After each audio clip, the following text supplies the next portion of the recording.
എല്ലാവർക്കും പ്രശാന്തി ആസ്ട്രോ റിസർച്ചിൻ്റെ മറ്റൊരു വീഡിയോയിലേക്ക് സ്വാഗതം. ഈ വീഡിയോയിൽ പറയുന്നത് കൊല്ലവർഷം 1200 പുതുവർഷം മീനൻ രാശിക്കാർക്ക് എപ്രകാരമാണെന്ന് നോക്കുന്നത്. പുരുട്ടാതിയുടെ അവസാനത്തെ കാൽഭാഗവും ഉത്രട്ടാതിയും രേവതിയും ഉൾപ്പെടുന്ന മീനൻ രാശിക്കാർക്ക് പുതുവർഷ ഫലം എപ്രകാരമാണെന്ന് നോക്കാം. നമുക്ക് ആദ്യം പുതുവർഷം പിറക്കുമ്പോഴുള്ള ഗ്രഹസ്ഥിതി ഒന്ന് പരിശോധിക്കാം. സൂര്യൻ 5-ാം ഭാവത്തു നിന്ന് 6-ാം ഭാവത്തിലേക്ക് പകരുന്നു. ബുധൻ 6-ൽ, ശുക്രൻ 6-ൽ, ചൊവ്വ 3-ൽ വ്യാഴത്തോട് കൂടിയിട്ട്, ലഗ്നത്തിൽ രാഹു, 7-ൽ കേതു, 12-ൽ ശനി. ഇതാണ് ഗ്രഹസ്ഥിതി.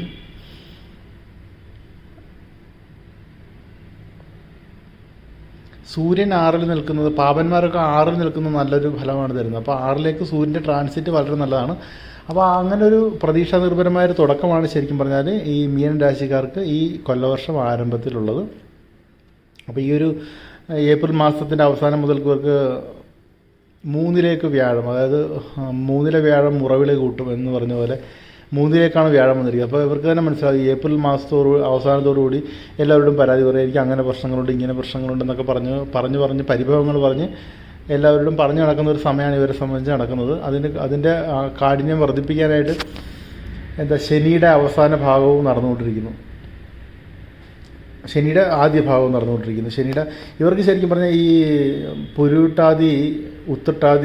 പുരുട്ടാതി അവസാന കാൽഭാഗം, ഉത്രട്ടാതി, രേവതി നക്ഷത്രക്കാർക്ക് അവരൊന്ന് ശ്രദ്ധിച്ചാൽ മനസ്സിലാവും. അവർക്ക് ശരിക്കും പറഞ്ഞു കഴിഞ്ഞാൽ ഈ 2023 ആദ്യത്തോടു കൂടി തന്നെ അവർക്ക് അവരുടെ ലൈഫിലൊരു പ്രതിസന്ധി ഘട്ടം ആരംഭിച്ചു കഴിഞ്ഞിരിക്കുന്നു. 7 വർഷത്തോളം ഉണ്ടാവും അത്. 7-ലെ ശനി എന്നാണ് പറയുന്നത്. അവരുടെ രാശിയായ മീനത്തിന് തൊട്ടു മുമ്പ് 2.5 വർഷക്കാലം ശനി സഞ്ചരിക്കുന്ന സമയവും, അവരുടെ രാശിയായ മീനത്തിൽ ശനി സഞ്ചരിക്കുന്ന 2.5 വർഷവും, പിന്നീട് മേടത്തിൽ സഞ്ചരിക്കുന്ന 2.5 വർഷവും കൂടി ചേർന്ന് 7.5 വർഷമാണ് ഇവർക്ക് 7 ശനി എന്ന് പറയുന്നത്. അതിൽ തന്നെ പ്രഥമഘട്ടമായ കുംഭം രാശിയിലാണ് ഇപ്പോൾ ശനി ഉള്ളത്. 2023 ആദ്യം മുതൽക്ക് ഇവർക്ക് ജീവിതത്തിൻ്റെ ആ ഗതി ഒന്ന് മാറിയതായിട്ട് ഇവർക്ക് അനുഭവിക്കാൻ പറ്റും. പുതിയൊരു ഘട്ടത്തിലേക്ക്, ഒരു പരീക്ഷണ ഘട്ടത്തിലേക്ക് കടന്നിരിക്കുകയാണ്.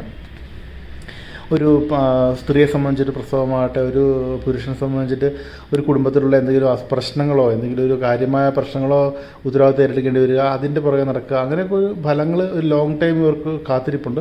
ഒരു പരീക്ഷണ ഘട്ടത്തിലേക്കാണ് കടക്കുന്നത്. അതിൽ തന്നെ കഴിഞ്ഞ ഒരു വർഷം ഇവർ അത്രത്തോളം അറിഞ്ഞില്ല. കാര്യങ്ങളൊക്കെ നടന്നു പോയിരുന്നു. കാരണം ധനസ്ഥാനമായ 2-ൽ വ്യാഴത്തിൻ്റെ സ്ഥിതി 2-ാം ഭാവത്തിലുള്ളതുകൊണ്ട് അങ്ങനെ ഏപ്രിൽ അവസാനം വരെയൊക്കെ അങ്ങനെ കഴിഞ്ഞു പോയിരുന്നു ഇവർ. പക്ഷേ ഇപ്പോൾ അവർക്ക് 7 ശനിയുണ്ട്, 3-ൽ വ്യാഴം, ദുസ്ഥാനത്ത് വ്യാഴമുണ്ട്, അവിടെ ഇപ്പോൾ ചൊവ്വ യോഗം ചെയ്ത് നിൽക്കുന്നു. അങ്ങനെയൊക്കെ ആയിട്ടൊരു ബുദ്ധിമുട്ടേറിയ ഒരു സാമ്പത്തിക പ്രശ്നം ഇപ്പോൾ ഈ പുതുവർഷം പിറക്കുമ്പോൾ അവർക്ക് ഉണ്ടാകും. സൂര്യൻ്റെ ഒരു സ്ഥിതി അനുകൂലമാണ്. സാമ്പത്തിക പ്രശ്നത്തിൻ്റെ ഒരു സൂചനകളവർക്ക് ഇപ്പോൾ പുതുവർഷത്തിലുണ്ട്. എന്നാലും കഴിഞ്ഞ കുറച്ച് മാസങ്ങളെ അപേക്ഷിച്ചിട്ടൊരു പ്രതീക്ഷയായിട്ടാണ് ഈ രാശിക്കാർക്ക് പുതുവർഷം പിറക്കുന്നത്. അപ്പോൾ നമുക്ക് ഇവരുടെ പുതുവർഷ ഫലം എങ്ങനെയാണ് എന്ന് നമുക്ക് നോക്കാം. അപ്പോൾ മീനൻ രാശിക്കാരുടെ പുതുവർഷ ഫലം ഇവർക്ക് നമ്മൾ പറഞ്ഞതുപോലെ തന്നെ ഒരു ചെറിയ ആശ്വാസം ഉണ്ടെങ്കിൽ കൂടി ഒരു കാലദോഷത്തിലൂടെയാണ് ഈ രാശിക്കാർ കടന്നു പോകുന്നത്. ഈ പുതുവർഷം അവസാനത്തെ ഒരു 3 മാസത്തോടുകൂടി ഇവർക്കൊരു ആശ്വാസം ലഭിക്കും. വ്യാഴം 4-ലേക്ക് ട്രാൻസിറ്റ് ചെയ്യുമ്പോൾ ഒരു ആശ്വാസം ലഭിക്കും. വ്യാഴം മിഥുനൻ രാശിയിലേക്ക് 2025 മെയ് 25-ാം തീയതി പകരുമ്പോൾ ഇവർക്കൊരു ആശ്വാസം കിട്ടും. അപ്പോൾ ഇവർക്കിപ്പോൾ നിലവിലുള്ള ഗ്രഹസ്ഥിതി പറഞ്ഞതുപോലെ തന്നെ 3-ൽ വ്യാഴവും ചൊവ്വ ഈ 27-ാം തീയതി രാശി മാറും. അപ്പോൾ അതോടുകൂടി ഒരു ആശ്വാസം അവർക്ക് കിട്ടും. അപ്പോൾ പുതുവർഷം സൂര്യൻ വന്നതോടുകൂടി ഒരു ആശ്വാസം കിട്ടി. സൂര്യൻ 6-ലേക്ക് വന്നതോടുകൂടി 27 ഓഗസ്റ്റിന് ചൊവ്വ രാശി മാറുമ്പോൾ വീണ്ടും ഒരു അല്പം കൂടി ഒരു ആശ്വാസം അവർക്ക് ലഭിക്കും.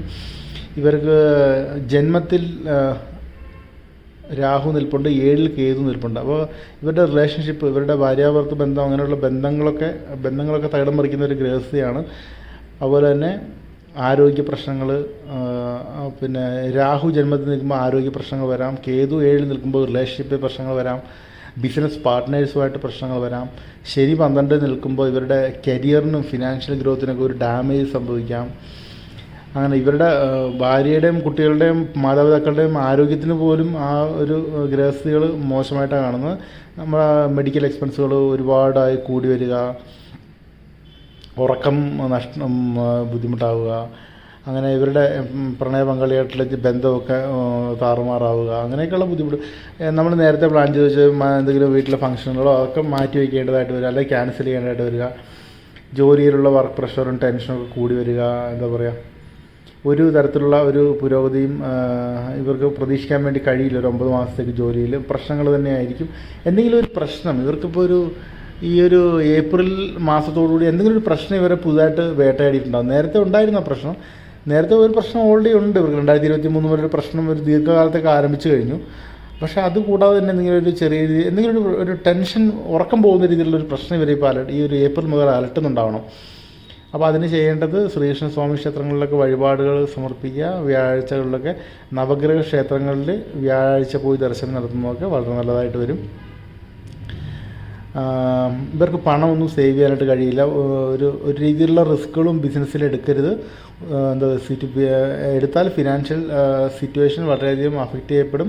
വളരെയധികം ശ്രദ്ധിക്കുക. പണത്തിലെ ഇടപാടുകൾ ശ്രദ്ധിക്കുക.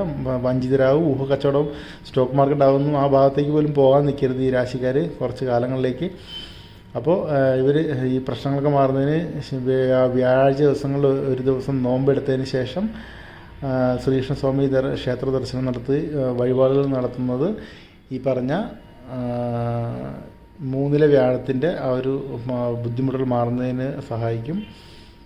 അതുപോലെ തന്നെ ഇവർ ചെയ്യേണ്ടത്, ഇവർ ജീവിതത്തിൽ തന്നെ ഒരു ബുദ്ധിമുട്ടേറിയ ഘട്ടമായിരിക്കും ഈ ഒരു 9 മാസം. എന്നാലും ഈ കഴിഞ്ഞ 3-4 മാസങ്ങളെ അപേക്ഷിച്ചിട്ടൊരു ആശ്വാസം ഈ ഒരു മാസത്തോടുകൂടി ഇവർക്ക് അനുഭവവേദ്യമാവുമെങ്കിൽ പോലും ഒരു മോശം കാലഘട്ടമായിട്ടൊരു മോശപ്പെട്ട കാലഘട്ടങ്ങളിലൊരു കാലഘട്ടമായിട്ട് തന്നെ ഇതിനെ വിലയിരുത്തേണ്ടി വരും.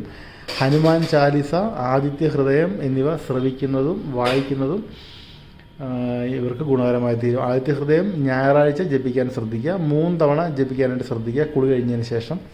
അത് വളരെ നല്ല ഫലങ്ങൾ ഇവർക്ക് നൽകും. എന്തായാലും മീനൻ രാശിക്കാർ ഈ ഒരു പ്രതിസന്ധി ഘട്ടങ്ങളൊക്കെ അതിജീവിച്ച് മുമ്പോട്ട് പോട്ടെ.